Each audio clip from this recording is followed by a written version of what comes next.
টেঙাখাট অঞ্চলৰ আহোম স্বৰ্গদেউসকলৰ দিনৰ কীৰ্তিচিহ্নসমূহ সংৰক্ষণ কৰিবৰ বাবে মেনাং ৰাই মুং দুন চুন খাম নামৰ সংগঠনটোৰ উদ্যোগত আৰু টেঙাখাটৰ কেইজনমান ব্যক্তিৰ সহযোগত প্ৰতিটো এলেকাত একোখনকৈ নামফলক লগোৱা হয়। স্বাগতম জনাইছোঁ সকলোকে।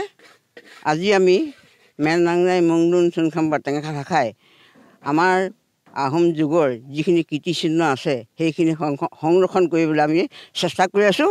তাৰ পূৰ্বতে আজি আমি এই যিখিনি পুখুৰী আছে আৰু ৰজাভেটি আৰু পুখুৰীখিনি আমি এখন নামফলক লগাইছোঁ। কাৰণ কেলৈ লগাইছোঁ, আমাৰ বহুত মানুহ আহিছে চাবলৈ এইখিনি বস্তু, কিন্তু নাজানে কাৰণে গোটেই বহুত দিগদাৰী হৈ যায়। মোলৈ ফোন কৰি থাকে কোনটো কি পুখুৰী কি বস্তু। গতিকে এতিয়া যদি নামফলকখিনি লগাই দিলোঁ আমি, এতিয়াতো চিন্তা নাই, নিজে আহি মানুহবোৰে চাই যাবই পাৰে, দূৰৰ মানুহে যিখিনি পৰিদৰ্শক আহিব আমাৰ ইয়াত চাবলৈ। গতিকে আমি কোনজন ৰজাভেটি আছিলে? ৰজাজন সেইজন আমাৰ পূৰ্বপুৰুষ, আমাৰ পিতামহ চাউলুং চুকাফাই টিপামত 3 বছৰ থাকি আমাৰ টেঙাখাটত এই ৰজাভেটিত এবছৰকাল বসতি কৰিছিল। তেখেতে সেই ৰজাভেটিটোৰ উপৰিও এটা পুখুৰী খন্দাইছিল, সেইটো পানীতোলা পুখুৰী, তাৰপিছত বৰ পুখুৰী আৰু পাণধোৱা পুখুৰী। এই 3টা পুখুৰী স্বৰ্গদেউ চুকাফাই খন্দাই বুলি আমি গম পাইছোঁ। তাৰমানে অৱশ্যে তেনেকৈ বুৰঞ্জীত নাই, কিন্তু আমি যিখিনি আমাৰ অগ্ৰজসকলে লেখি যোৱা বুৰঞ্জীৰ মতে আমি পাইছোঁ সেইখিনি চুকাফাই কৰিছে।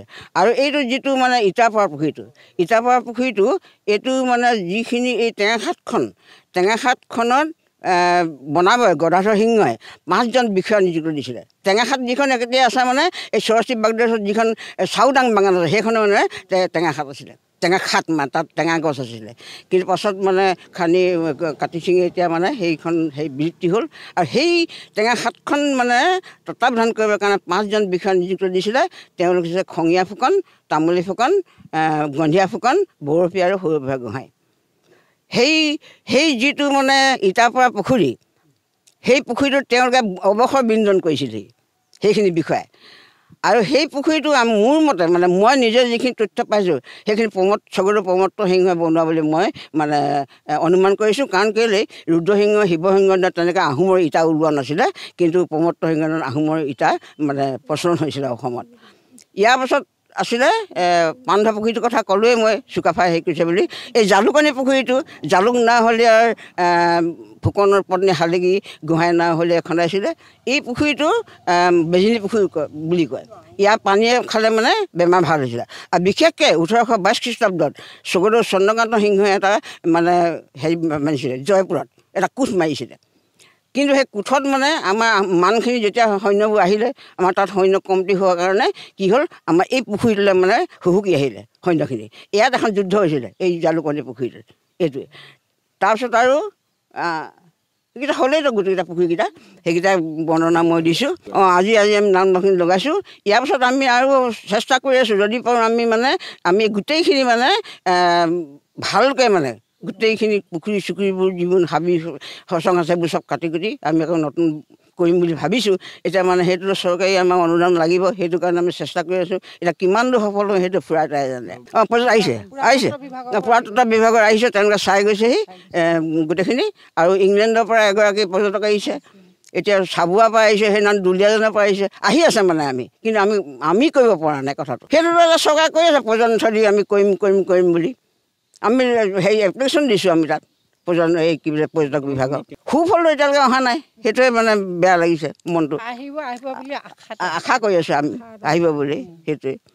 আৰু এই টেঙাখাটৰ যে আমি আজি যিকেইখন নামফলক লগালোঁ, এই নামফলকবোৰ আমাৰ ইয়াৰ শুভাকাংক্ষী আমাৰ টেঙাখাট অঞ্চলৰ আমাৰ দাতাসকলে আমাক এতিয়া সেইখিনি কথা কিন্তু ক'ব লাগিব। আমি তেওঁলোকক ধন্যবাদ দিব লাগিব। আৰু এইটো হৈছে হিমান্ত হাজৰিকাই। তাৰপিছত ৰজাভেটিত দিছে মানচাও দীপক গগৈ। তাৰপাছত বৰপুখুৰীটো পানীতোলা পুখুৰীটো দিছে মাননাং কবিতা ফুকনে। তাৰপিছত বৰপুখুৰীটো দিছে মাননাং ৰত্নালী গগৈ। তাৰপিছত চয়াঙালিটো দিছে মানচাও লাটু ফুকন পাহৰি থাকিল নামটো। তাৰপিছত আকৌ এতিয়া ইটাৰপৰা পুখুৰীটো দিছে মানচাও সুচন গগৈ। সেইখিনি অনুভৱটো মই অতি সুখ অনুভৱ কৰিছোঁ আচলতে আমাৰ টেঙাখাত অঞ্চলত আহোম কীৰ্তিচিহ্নবোৰ আছে বহুত দিনৰ পৰা শুনি আহিছিলোঁ প্ৰায় আহোম কীৰ্তিচিহ্নবোৰ পৰ্যটনথলীলৈ যাতে ৰূপান্তৰিত হওক তাকে কামনা কৰিছোঁ আৰু এই মুহূৰ্তত মই অসম চৰকাৰ আৰু পৰ্যটন বিভাগক এটাই আহ্বান জনাব বিচাৰিছোঁ বৃহত্তৰ টেঙাখাত অঞ্চলত যিকেইটা ৰজাদিনীয়া কীৰ্তিচিহ্ন আছে এই কীৰ্তিচিহ্নবোৰ যাতে এইটো ৰজাঘৰীয়াই পৰ্যটনথলীলৈ ৰূপান্তৰিত কৰি কিনে আমাৰ টেঙাখাতখন অলপ আগুৱাই নিয়ে তাৰ কাৰণে আমি এইটো আহ্বান জনাইছোঁ আৰু এইটো আজি জালুকনী পুখুৰীত তো মই এইটো মোৰ তৰফৰ পৰা যাতে ইয়াৰ কীৰ্তিচিহ্নটো যাতে নাম ফলক লগাই কিনে যাতে ৰাইজে দেখক ইয়াত এটা আছে জালুকনী পুখুৰী ৰজাদিনীয়া পুখুৰী আছে সেই তাৰ ব্যৱস্থা গ্ৰহণ কৰিবলৈ পাই নিজকে ধন্য মানিছোঁ